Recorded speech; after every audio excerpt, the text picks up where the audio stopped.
llegando ya, por cierto, el final del programa. Mariana contaba la jornada de psiquiatría, la psiquiatría del siglo XXI, los nuevos desafíos. Sí. Omar.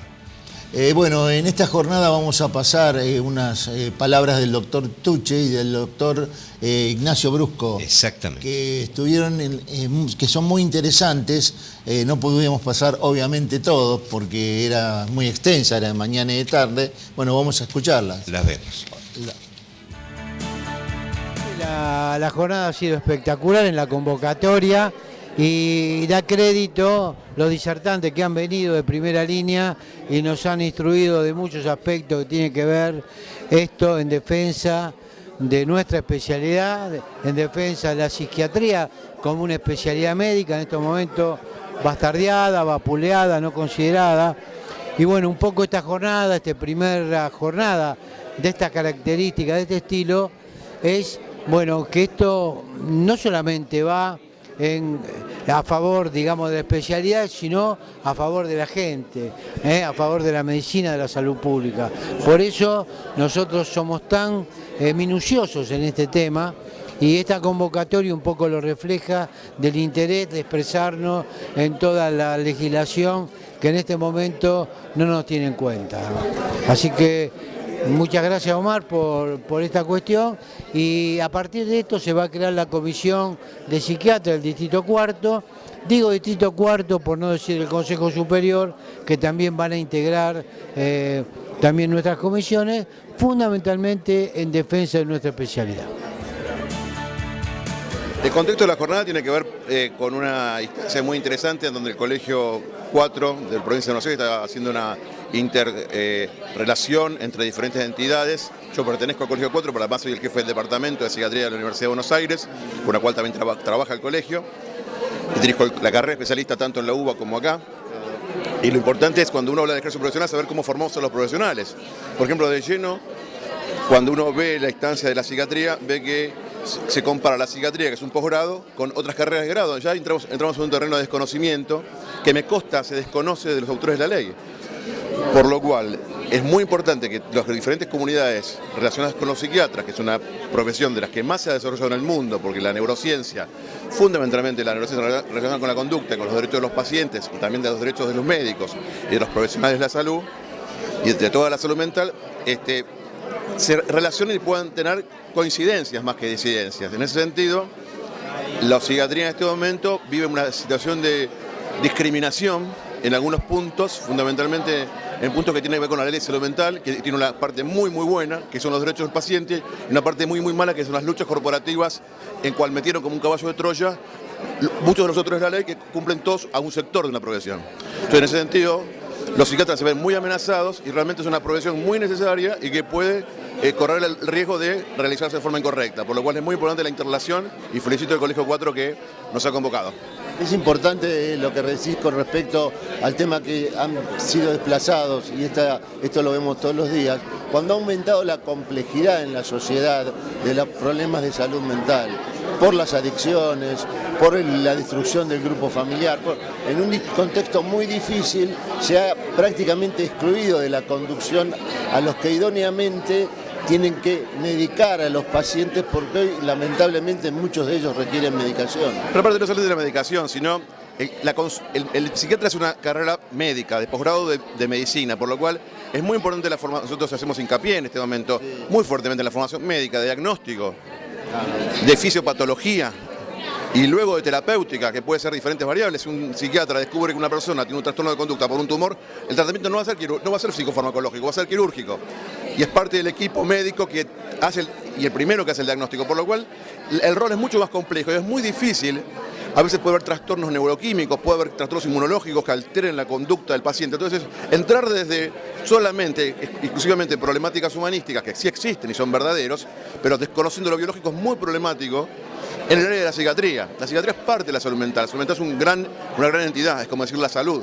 Los médicos son parte de la cuestión de la salud, pero también los economistas, los abogados. Bueno, en salud mental es lo mismo, pero los psiquiatras, como carrera de especialidad, es una entidad de posgrado que requiere ser médico y acciones muy fuertes, cada vez más complejas, de lo más complejo que está viendo en el mundo, mucho más que otras ramas, porque la década del cerebro explotó la información y la formación en el área de neurociencia aplicada a la conducta, desde la genética aplicada a la conducta, la epigenética, que es cambios ambientales que modifican la genética y hasta es heredable, hasta los métodos de diagnóstico como resonancia magnética, técnicas de difusión, tomografía por emisión de positrones, cuestiones muy complejas que si no se hacen correctamente y no se saben, no se pueden hacer.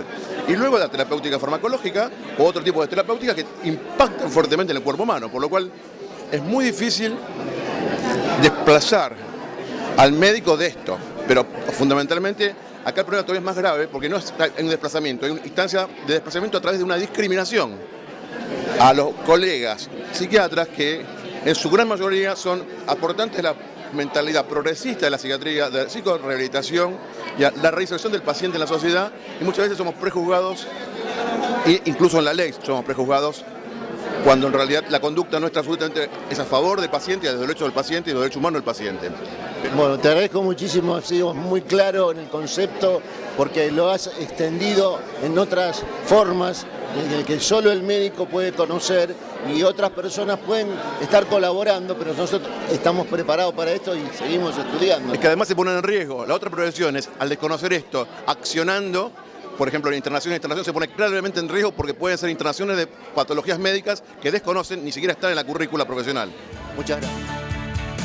Fueron las palabras del doctor Tucci en la bienvenida y el doctor Ignacio Brusco, por cierto, como dijo Omar, acotadas, pero bien valió la pena ponerlas al aire. Omar. Exactamente. Bueno, Mariana, sigamos con esta charla. En el servicio de salud mental, que no es el de Eva Perón, ¿cuáles son las principales falencias que tiene o que refiere un médico? Digamos, si hay un psiquiatra en una guardia de un servicio que no tiene nada, está como, digamos, como en un desierto. ¿Cómo se maneja? Puede derivar, porque aparte el EVA tiene internación de mujeres. Claro, deriva sí a la psiquiatría de 24 horas para que quede controlado ahí. ¿Cómo claro, hace? Bueno, en el caso en la guardia, una de las principales falencias de la psiquiatría en general es la falta de personal especializado. Por ejemplo, en las guardias generalmente hay enfermeros, pero no son enfermeros especializados en psiquiatría, hablando de las guardias generales, en los hospitales generales, no en los lugares monovalentes. Esa es la primera falta. Bueno, en lo público, la falta de recursos, aparte del personal, también de los recursos fármacos.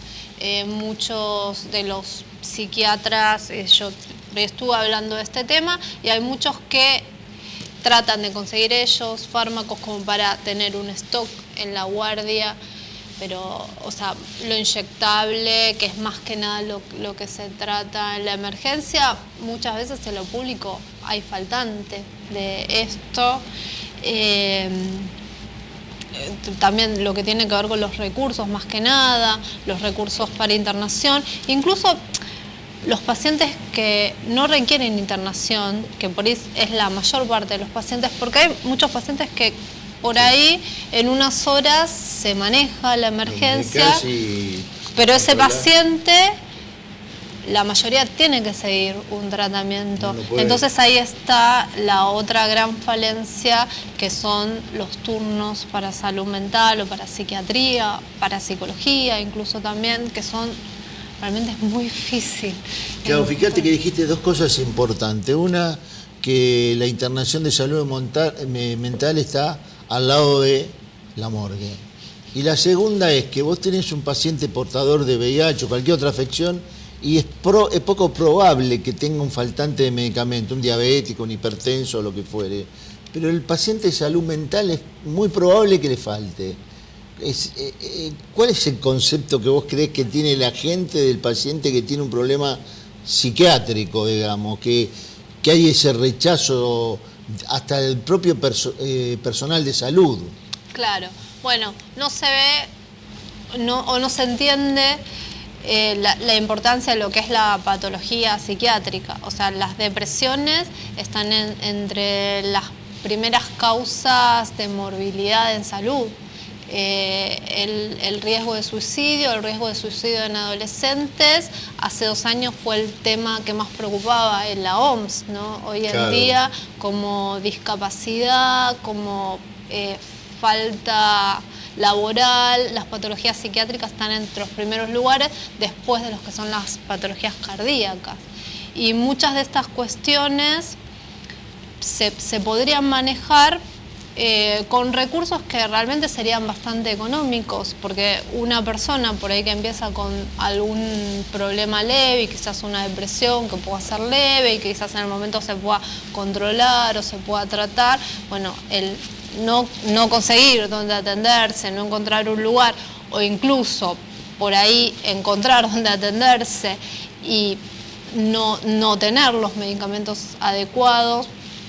Por ahí nosotros en un hospital público hay bastantes fármacos, pero son los más comunes. Si algún paciente que uno necesita un tratamiento más especializado, por ahí se complica las personas en el servicio público. Entonces algo que en un momento puede ser bastante sencillo, bueno, se pasaría a una situación bastante más complicada. Pero mirá qué paradoja, ¿no? Porque vos tenés un paciente que viene con un cuadro agudo, lo medicás, lo estabilizás y no toma la medicación y va a volver a la semana con ese cuadro agudo. O sea que no estamos dando respuesta esa es con la conflictiva personal y familiar que genera eso. Claro. Es justamente eso, hay una demanda que no se cubre y hay una falta de respuesta hacia los pacientes. Y entonces, bueno, esto hace que todavía se sature todavía más el sistema. ¿Y hay un aumento de la prevalencia de intentos de suicidio en chicos, en adolescentes? Sí. Es bastante preocupante esto para los que hacen adolescentes, pero hay muchas situaciones que podrían prevenirse, por ahí viendo los primeros síntomas en un adolescente, por ahí solamente consultando.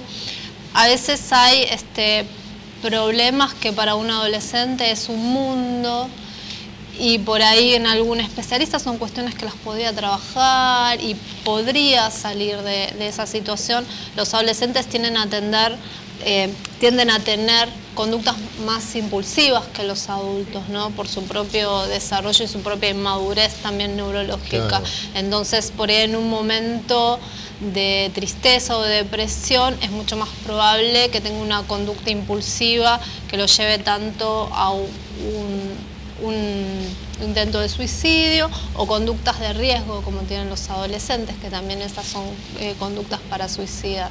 Y aparte en las sociedades desarrolladas también existe, Japón tiene un alto índice de suicidios en adolescentes, ¿no? Claro, sí, Japón en general, ¿no? Por el tipo de población que es mucho más competitiva. Ajá. Entonces, y también lo tienen por ahí mucho más naturalizado el tema también del suicidio. Bueno, un gusto, Mariana, tenerte. Bueno, muchas gracias. Nos vemos prontito. Bueno. Muchas gracias, doctora. Muy amable, Mariana, de verdad. Cariños a su padre de este equipo de trabajo. Bueno, muchas gracias. Que andes muy bien. Igualmente, Omar, Raúl. Familia, son muy amables, muy generosos por seguirnos. Hasta la semana que viene.